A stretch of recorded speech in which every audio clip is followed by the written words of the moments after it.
منهج السلف منهج واضح لا يلتبس بغيره أبدا. منهج السلف منهج قائم على الإخلاص لله والمتابعة لرسول الله صلى الله عليه وسلم. السلام عليكم ورحمة الله وبركاته.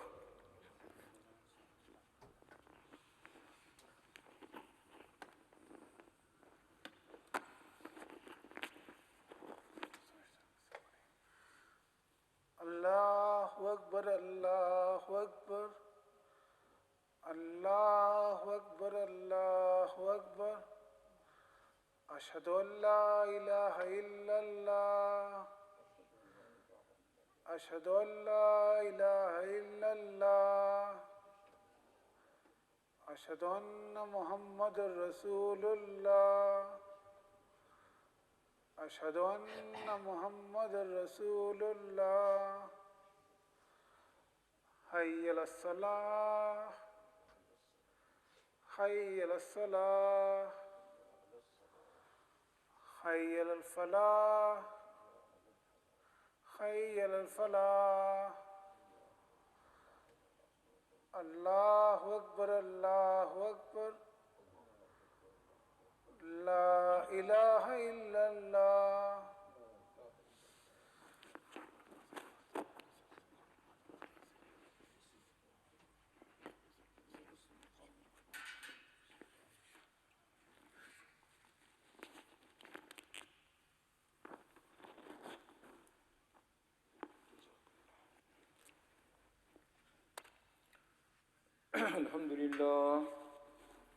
الحمد لله نحمده ونستعينه ونستغفره ونؤمن به ونتوكل عليه ونعوذ بالله من شرور أنفسنا ومن سيئات أعمالنا.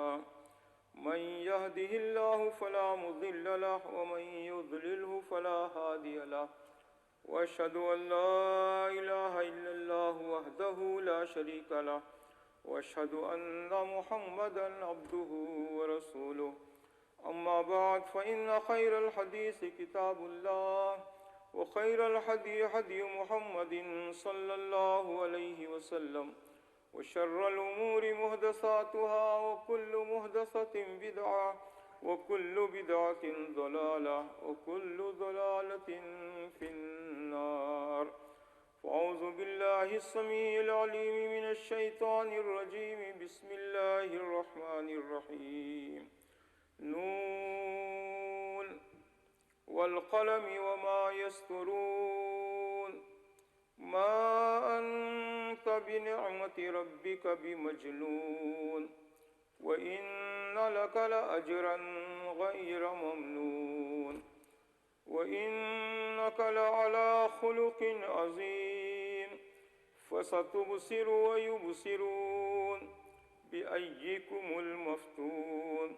إن ربك هو أعلم بمن ضل عن سبيله وهو أعلم بالمهتدين. محترم بھائیوں اور بہنوں،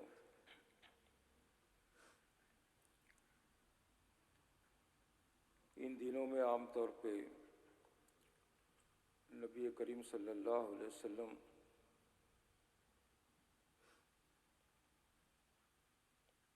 کی برتھ ڈے منائی جاتی ہے.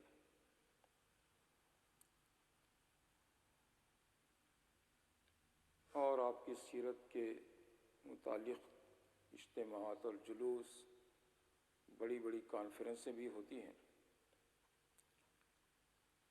ہم گھروں میں ہمارے چھوٹے چھوٹے بچوں کو جب وہ خوش ہوتے ہیں کہ میری برتھ ڈے ہے، اسکول میں پارٹی کریں گے، تو ہم بولتے ہیں کہ بیٹے یہ برتھ ڈے منانا مسلمانوں کا رواج نہیں، اسلام میں یہ جائز نہیں. اگر ہوتے تو ہمارے پیارے نبی صلی اللہ علیہ وسلم، آپ کے اصحاب اور خیر القرون بہترین زمانے کے جو لوگ تھے وہ مناتے تھے.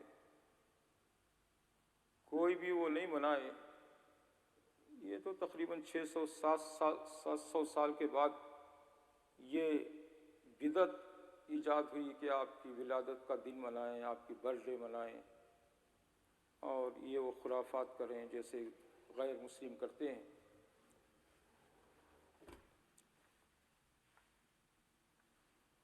تو ہم ان دنوں کا فائدہ اٹھاتے ہوئے نبی کریم صلی اللہ علیہ وسلم کا جو اسوہ ہے، جو اللہ نے فرمایا وَلَكُمْ فِي رَسُولِ اللَّهِ أُسْوَةٌ حَسَنَةٌ، نبی کریم صلی اللہ علیہ وسلم کی زندگی میں بہترین نمونہ ہے، بہترین آپ ماڈل ہیں انسانیت کے لیے۔ تو ہم نبی کریم صلی اللہ علیہ وسلم کی سیرت پر روشنی ڈالتے ہیں، جو کچھ قرآن میں ہے اور احادیث میں ہے،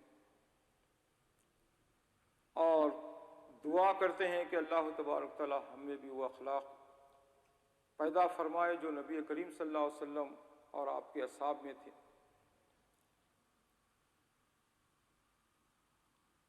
بی بی عائشہ رضی اللہ تعالیٰ عنہ ہماری ماں ام المومنین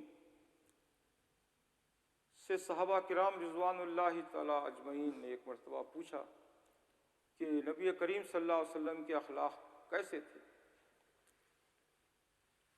تو صحابہ کرام نے سمجھا کہ شاید ہمارے سوال کو ہماری امی عائشہ صدیقہ رضی اللہ عنہا نہیں سمجھی ہیں۔ انہوں نے کہا کہ اماں جان، ہم نبی کریم صلی اللہ علیہ وسلم کے اخلاق کے تعلق سے پوچھ رہے ہیں۔ انہوں نے کہا کہ میں آپ کے اخلاق ہی کے تعلق سے کہہ رہی ہوں کہ کیا آپ قرآن نہیں پڑھتے؟ صحابہ نے کہا کہ الحمدللہ، بے شک ہم قرآن پڑھتے ہیں۔ تو عائشہ رضی اللہ تعالیٰ عنہ نے فرمایا کہ جو کچھ آپ قرآن میں پڑھتے ہیں اس کی چلتی پھرتی تصویر ہے اللہ کے نبی صلی اللہ علیہ وسلم۔ کانا خلقہ القرآن، سر تا پا مجسم آپ قرآن کی تفسیر تھے۔ تو اس اعتبار سے ہمیں ان دنوں میں خاص طور ربیع الاول اور ربیع الآخر، اس میں ویسے تو زندگی بھر اللہ کی توحید اور نبی کریم صلی اللہ علیہ وسلم کی سنت بیان کرتے ہیں، کرنا چاہیے ایک مسلمان کو، لیکن خاص طور پر ان مہینوں میں تاکہ ہمارا ایمان بھی اس کی بھی رینیول ہو جائے اور اس کی بھی تجدید ہو جائے اور ایمان میں ہمارے کچھ اضافہ ہو جائے۔ جیسے سورہ قلم کی ان آیات میں اللہ نے فرمایا وَإِنَّكَ لَعَلَىٰ خُلُقٍ عَظِيمٍ، بے شک آپ اخلاق کے اونچے درجے پر فائز ہیں۔ اللہ نے گواہی دی نبی کریم صلی اللہ علیہ وسلم کی کہ نبی کریم صلی اللہ علیہ وسلم آپ اخلاق کے اونچے درجے پر فائز ہیں۔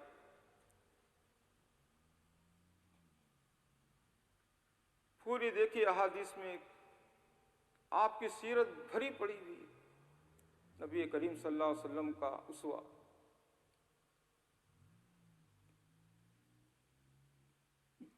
نبی کریم صلی اللہ علیہ وسلم کو جب پہلی وحی آئی، مشہور ہے، رات دن سنتے ہیں پڑھتے ہیں ہم،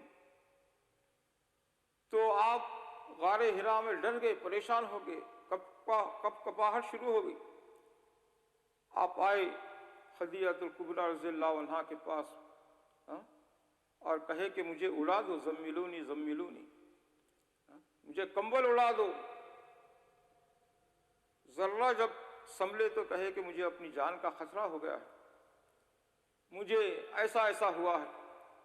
تو بی بی خدیجہ رضی اللہ تعالی عنہا نے، ہماری ماں نے کیا کہا کہ آپ میں اتنے اچھے صفات ہیں، آپ مہمانوں کی مہمان نوازی کرتے ہیں، آپ مسافروں کا بوجھ اٹھاتے ہیں، آپ غریبوں کی ہیلپ کرتے ہیں، خدمت کرتے ہیں،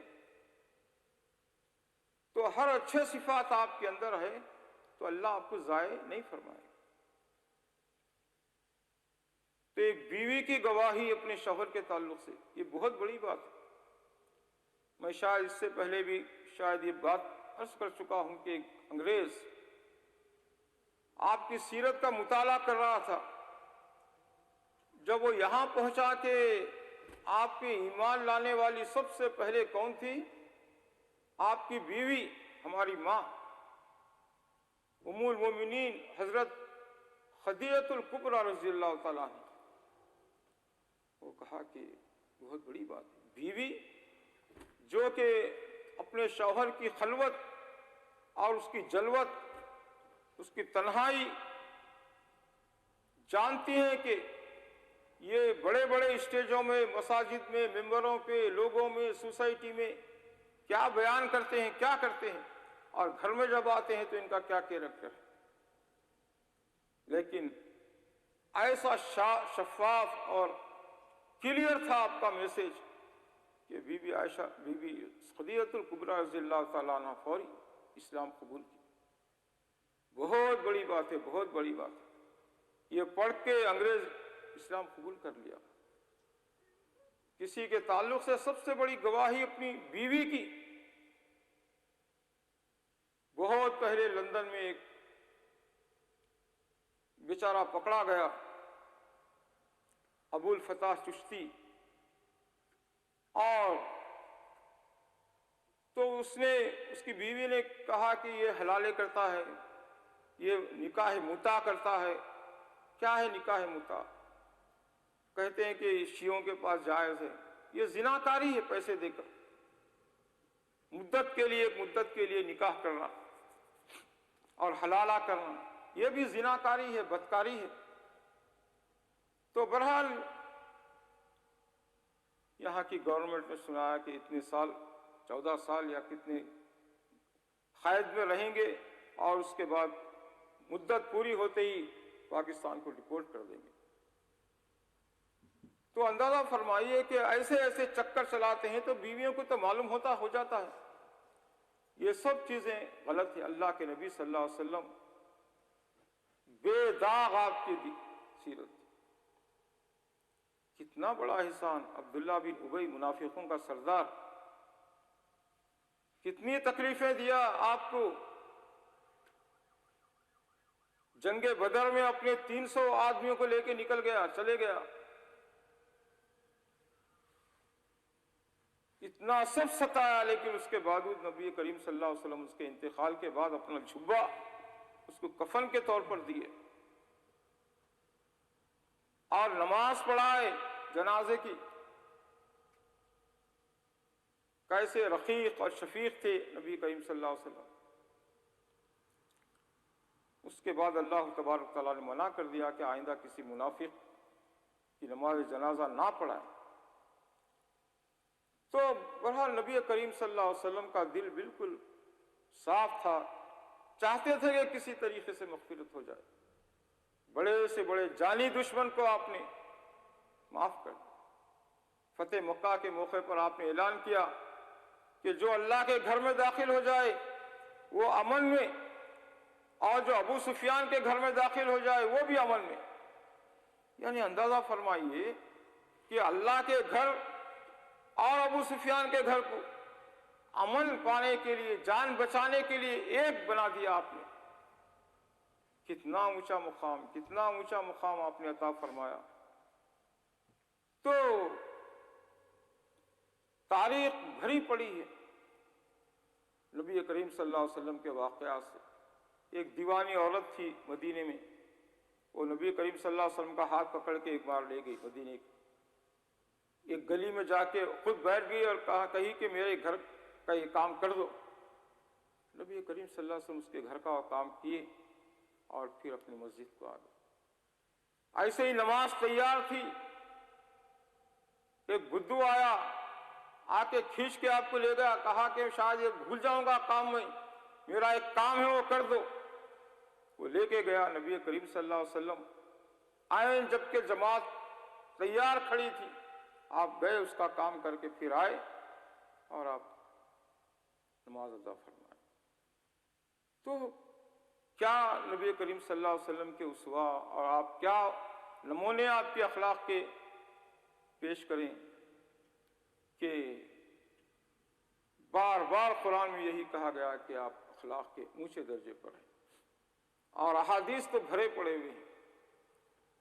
آپ کو شاید یہ خوشخبری ملی ہوگی اس سے پہلے، یا نہیں ملی ہو تو سن لیجئے کہ آج سے ہمارے یوسف داغ بھائی صاحب نے کہیں کہ 15 منٹ کا خطبہ تاکہ لوگوں کو تکلیف نہ ہو، جلدی چلے جائیں۔ واقعی میں بھی یہی بہت پسند کرتا ہوں۔ برمنگھم میں بھی، لندن میں بھی کئی مساجد جانتا ہوں مختلف علاقوں میں جہاں پر 15-20 منٹ کا خطبہ ہوتا ہے۔ ہاں، اصل چیز عمل کرنے کی ہے۔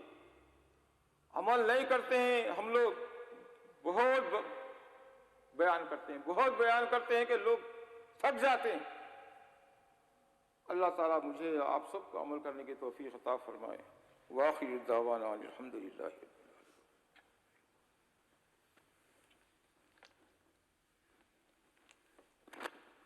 الحمدللہ رب العالمین والصلاة والسلام علی اشرف الانبیاء والمرسلین محمد وعلی آلہ وصحبہ اجمعین۔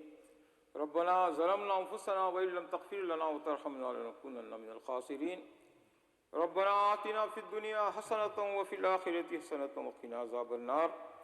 ربنا هب لنا من ازواجنا وذرياتنا قرۃ اعین واجعلنا للمتقین اماما۔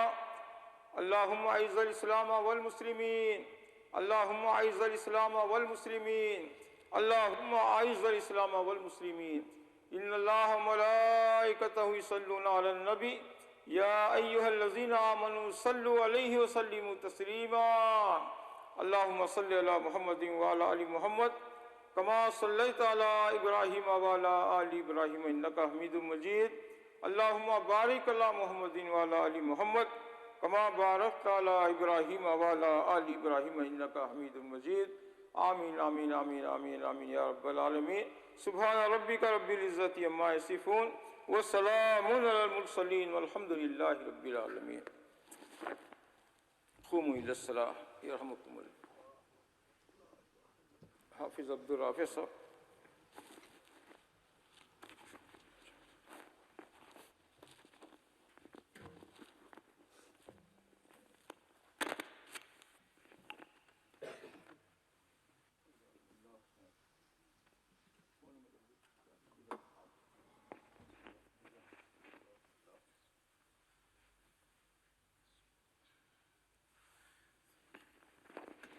اللہ اکبر اللہ اکبر لا الہ الا اللہ اشهد ان محمد رسول اللہ حي على الصلاة حي على الصلاة قد قامت الصلاة قد قامت الصلاة اللہ اکبر لا الہ الا اللہ لا إله إلا الله.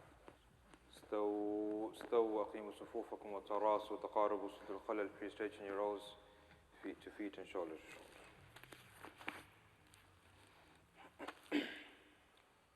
الله أكبر.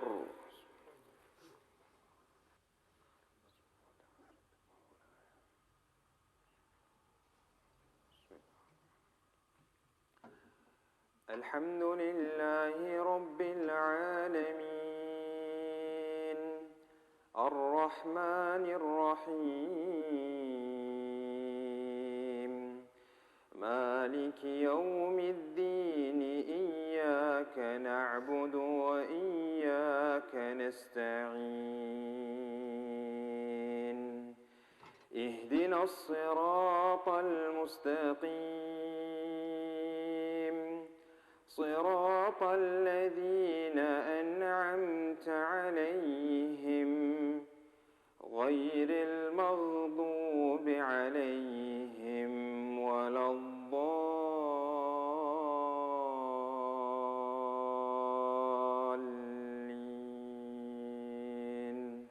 آمين.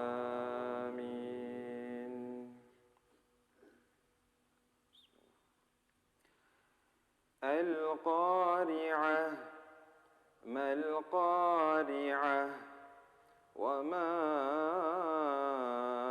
أدراك ما القارعة يوم يكون الناس كالفراش المبثوث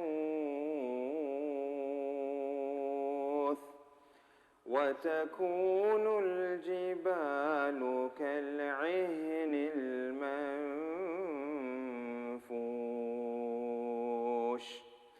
فأما من ثقلت موازينه فهو في عيشة راضية فهو في عيشة راضية وأما من خفت موازينه فأمه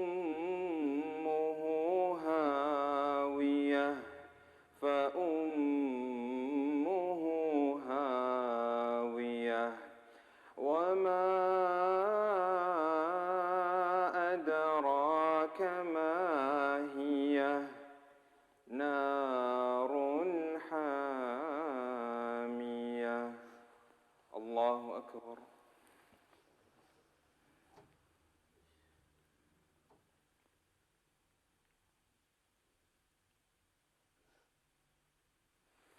سمع الله لمن حمده.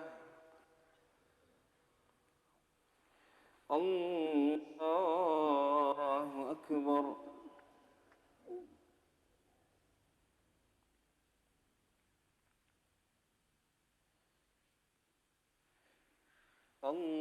الله أكبر. الله أكبر.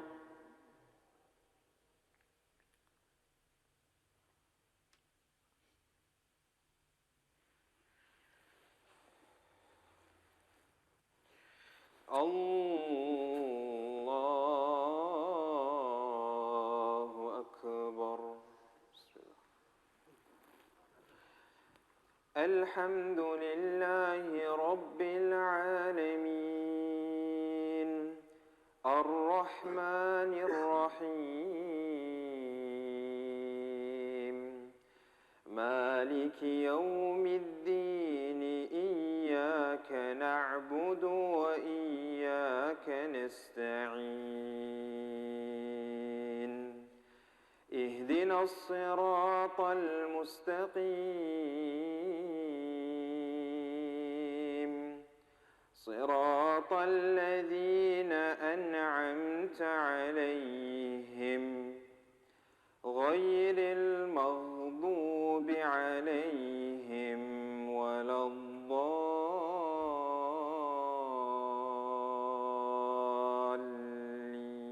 الضالين. آمين.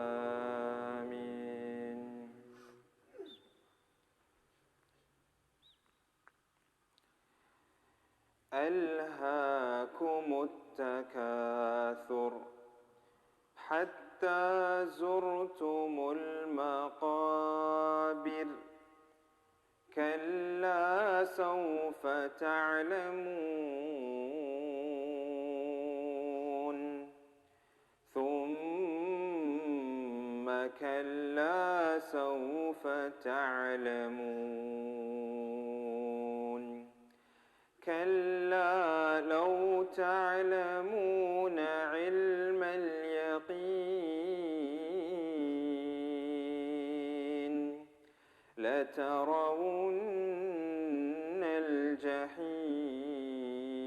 الجحيم ثم لترون